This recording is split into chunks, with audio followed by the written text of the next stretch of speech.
The Khasi community follows the matrilineal system of lineage, wherein children take the surname of the mother. While following the age-old tradition, member of the Khasi Hills Autonomous District Council, Bindu M. Lanong, on Friday, submitted the amended KHADC Social Custom of Clan Administration Bill 2020. The law was earlier passed by the Council in 2018 to prevent any non-Khasi from claiming any rights and privileges of the Khasi people. Lanong informed that the KHADC, after having examined the bill that was returned by the Governor to the Council in 2019,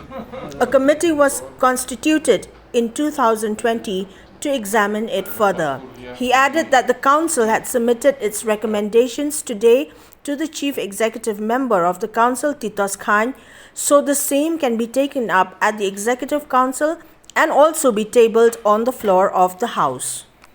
Kita sebut ki rukom ajat simjat ki don kita kasih kita kelar Anglicise ki jat kelar jat haring kita dapat kita ki jat kasih kita musuh ustaw kita kita simjat nanti simjat nanti kita simjat na okupa pagumtar ter tikani hi ka preamble kamat kaba don khmat juga ni kalong ba kani ka an kan day na kabantaban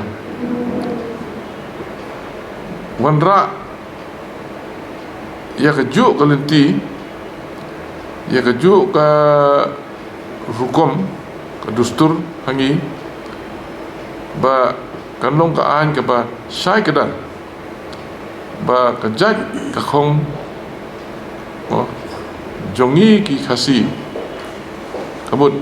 kadai ka terahi ka material system dan ni ka jing simjai naga kemi bat kani ka an kan scam ju ya kata kariti ka dustur ka ba ladon naduk mentai te katukan ni ki benta jong kani ka an ngani thu ipi ki benta ki ba kongsan te ngala thu ipi mentan ni ka mat pedeng bagani ka an ka dei sipang wa kerkom simjat jong ki khasi na ka kemi kimat ki bas katuan ni kimat ki ba kongsan kilong kawai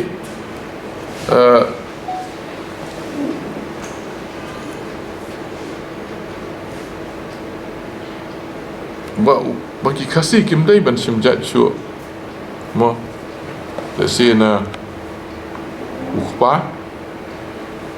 don ki basim na ukpa dengan kuat belum spesifik ya kata bahkan saya kedar ba kani ka anhi kan terikam no ndala pediang ba ndala penlong an da ka dorbar jong ka Khasi Hills Autonomous District Council